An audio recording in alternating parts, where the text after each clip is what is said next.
जय भीम जय मूल्यवासी। EVM machine वैसे या नाम तो भारत की राजनीति में एक अहम रोल निभा रहा है, लेकिन कोई भी राजनीतिक पार्टी ईवीएम के विरोध में आंदोलन करते हुए दिखाई नहीं दे रहा है। अगर ईवीएम के विरोध में खुलकर कोई बोल रहा है और वो आंदोलन कर रहा है तो वह शख्स का नाम वामन मेश्राम है। वामन मेश्राम साहब वाम से भारत मुक्ति मोर्चा के राष्ट्रीय अध्यक्ष हैं। इनका आंदोलन ईवीएम के विरोध में पिछले 11 सालों से लगातार करते चले आ रहे हैं। ईवीएम के खिलाफ कई बार वामन मेश्राम साहब और उनके सामाजिक संगठनों ने आंदोलन किए हुए हैं। इनके आंदोलन के पीछे मुख्य कारण वामन मेश्राम साहब बताते हैं कि ईवीएम मशीन को हैक किया जा सकता है, जिससे चुनाव परिणाम प्रभावित हो सकते हैं। हालांकि चुनाव आयोग को बार बार इसे खारिज करता रहा। वामन मेश्राम साहब के मांग के बदौलत वीवीपीएटी मशीन चुनाव आयोग को लगाना पड़ा और वामन मेश्राम साहब लंबे समय से वीवीपीएटी की मांग करते रहे, जिनका उद्देश्य यह था कि मतदाताओं को यह पुष्टि करने का मौका मिले कि उनका वोट सही उम्मीदवार को गया या नहीं। सुप्रीम कोर्ट के आदेश के बाद ईवीएम मशीन के साथ वीवीपीएटी का इस्तेमाल किया जाने लगा, लेकिन हर जगह 100% वीवीपीएटी पर्चियों की गिनती की मांग को लेकर आंदोलन जारी रहा और आज भी वामन मेश्राम साहब और उनके संगठनों के द्वारा लगातार आंदोलन चलाए जा रहे हैं। वामन मेश्राम साहब और उनके संगठनों का मानना है कि बैलेट पेपर के जरिए चुनाव अधिक पारदर्शी होते थे।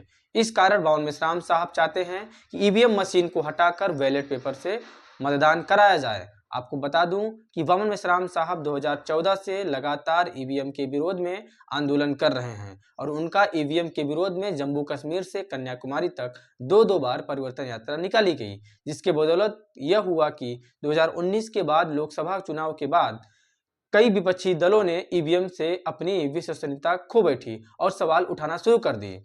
उत्तर प्रदेश, मध्य प्रदेश, बिहार, पश्चिम बंगाल जैसे राज्यों में ईवीएम की कथित गड़बड़ी को लेकर कई बार विरोध प्रदर्शन हुआ और उसके बाद तो धीरे धीरे सभी राजनीतिक पार्टियां ईवीएम के विरोध में सवाल खड़ा करने लगी।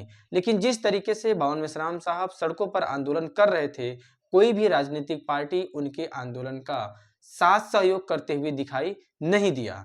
सभी राजनीतिक पार्टियों को सिर्फ चुनाव लड़ना और चुनाव में जीतकर मजे करने के सिवाय कोई भी काम दिखाई नहीं देता है।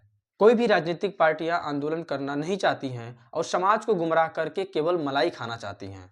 वामन मेश्राम साहब जिस तरीके से ईवीएम के विरोध में आंदोलन कर रहे हैं और राजनीतिक पार्टियों को यह बात पता है कि ईवीएम जब हटेगी तब उनको फायदा मिलेगा, इसी की आस में बैठे कोई भी राजनीतिक पार्टी ईवीएम के विरोध में वामन मेश्राम साहब के आंदोलन का सहयोग नहीं कर रहा है।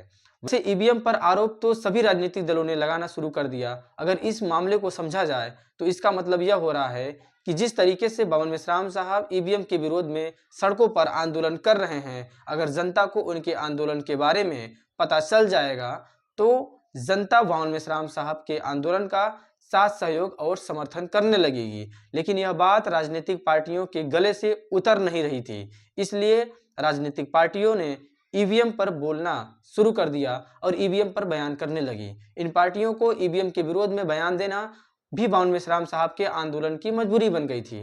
वामन मेश्राम साहब के आंदोलन को तो मीडिया पहले से ही नहीं दिखाती थी, जिसके कारण विपक्षी पार्टियों को मौका का फायदा मिल गया। राजनीतिक दलों ने ईवीएम के विरोध में खूब बयानबाजी करने लगे और उनका बयान टीवी और मीडिया दिखाने लगी, लेकिन केवल बोल रहे हैं, वो आंदोलन नहीं कर रहे हैं, तो समाज के बारे में वो कोई भी गतिविधियां नहीं कर सकते हैं। और जिनका आज परिणाम यह हुआ कि दिल्ली में अरविंद केजरीवाल की पार्टी चुनाव हार गई और खुद अरविंद केजरीवाल भी चुनाव हार गए। बात सिर्फ दिल्ली की नहीं है, उत्तर प्रदेश में समाजवादी पार्टी, बहुजन समाज पार्टी का भी पत्ता कट गया है। बिहार में लालू यादव और महाराष्ट्र में शरद पवार जैसे महान शख्सियत का भी पत्ता साफ हो गया है। यह ऐसा इसलिए हुआ है क्योंकि ये लोग ईवीएम के विरोध में कोई भी आंदोलन नहीं कर रहे थे, सिर्फ सत्ता का मलाई खाने में व्यस्त थे। इसका परिणाम आप लोगों के सामने है।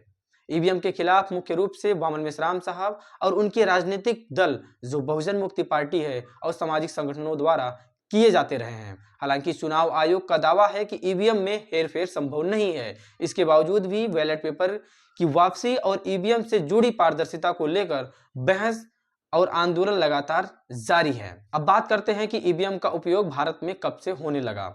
भारत में ईवीएम का विकास भारतीय इलेक्ट्रॉनिक लिमिटेड यानी बीईएल और electronic corporation of India limited यानी ईसीआईएल ने किया था। यह मशीन भारतीय चुनाव आयोग ईसीआई के निगरानी में बनाई गई। ईवीएम का पहला इस्तेमाल पहली बार 1982 में केरल के पारावूल विधानसभा उपचुनाव में ईवीएम का प्रयोग किया गया। हालांकि कानूनी चुनौतियों के कारण इसे पूरी तरह लागू नहीं किया जा सका। ईवीएम का आधिकारिक रूप से लागू होना 1998 में मध्य प्रदेश, राजस्थान और दिल्ली के कुछ निर्वाचन क्षेत्रों में ईवीएम का सफलतापूर्वक परीक्षण हुआ। एक में इसे पूरे देश में लागू करने का फैसला हुआ। 2004 में लोकसभा चुनाव में पहली बार भारत की राजनीतिक मतदाताओं केंद्रों पर केवल ईवीएम का उपयोग किया गया। 2006 में नई पीढ़ी ईवीएम को चुनाव आयोग ने उन्नत सुरक्षा सुविधाओं वाली ईवीएम पेश की। 2010 में वीवीपैट का विकास हुआ और उसको पेश किया गया, जिससे मतदाताओं को देख सकते हैं कि उनका वोट सही जगह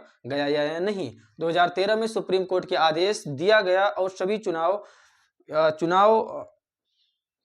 के जगह पे वीवीपैट का उपयोग किया गया। बिना वीवीपैट मशीन लगाए चुनाव निष्पक्ष तरीके से नहीं हो सकता। अब यहाँ पर सवाल यह खड़ा होता है कि अगर ईवीएम मशीन सही थी तो वीवीपैट मशीन लगाने की क्या जरूरत थी। यह बात सुप्रीम कोर्ट को पता चला और सुप्रीम कोर्ट का कहना था कि केवल ईवीएम मशीन से निष्पक्ष पारदर्शी चुनाव नहीं हो सकता, इसलिए उन्होंने वीवीपैट मशीन लगाने का आदेश दिया। यह आदेश मोहन मेश्राम साहब के आंदोलन के बदौलत लगाना पड़ा।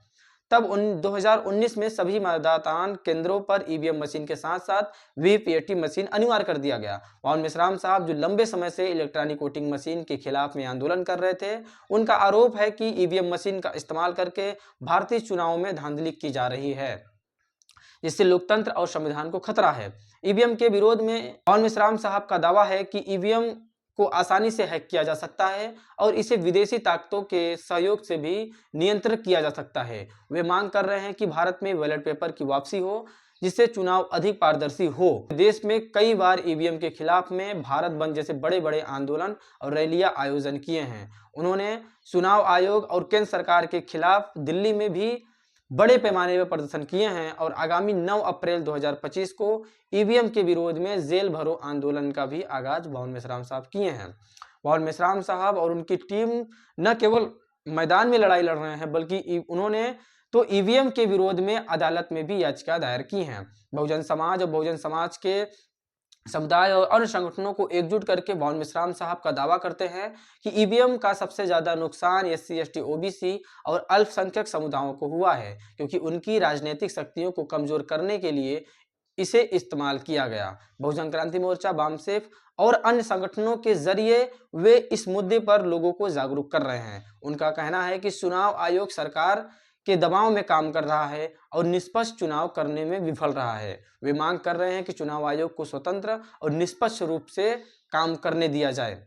मोहन मेश्राम साहब का आंदोलन लोकतंत्र की पारदर्शिता पर केंद्रित है। उनका मानना है कि जब तक ईवीएम का इस्तेमाल होगा, चुनाव निष्पक्ष नहीं हो सकता। इसलिए भी बैलेट पेपर की वापसी की मांग को लेकर लगातार आंदोलन कर रहे हैं और आगामी 2025 में मोहन मेश्राम साहब के द्वारा ईवीएम के विरोध में बड़े बड़े आंदोलन की घोषणा किया गया। इसमें मुख्य रूप से 9 अप्रैल 2025 को पूरे देश भर में ईवीएम के विरोध में जेल भरो आंदोलन करेंगे। यह पूरी देश की राजनीतिक पार्टियां इस आंदोलन पर ध्यान केंद्रित किए हुए हैं और पूरे देश के लोग इस आंदोलन में पार्टिसिपेट करने वाले हैं। आपको क्या लगता है कि ईवीएम मशीन एक देश के लिए खतरा है? क्या ईवीएम मशीन को हटना बहुत जरूरी है? अगर जरूरी है तो आप भी इस आंदोलन का साथ सहयोग बने। और अभी तक आप लोगों ने चैनल को सब्सक्राइब नहीं किया तो चैनल को सब्सक्राइब करें। वीडियो पसंद आई तो लाइक, कमेंट, शेयर जरूर करें। धन्यवाद। जय भीम, जय मूल्य मसीह।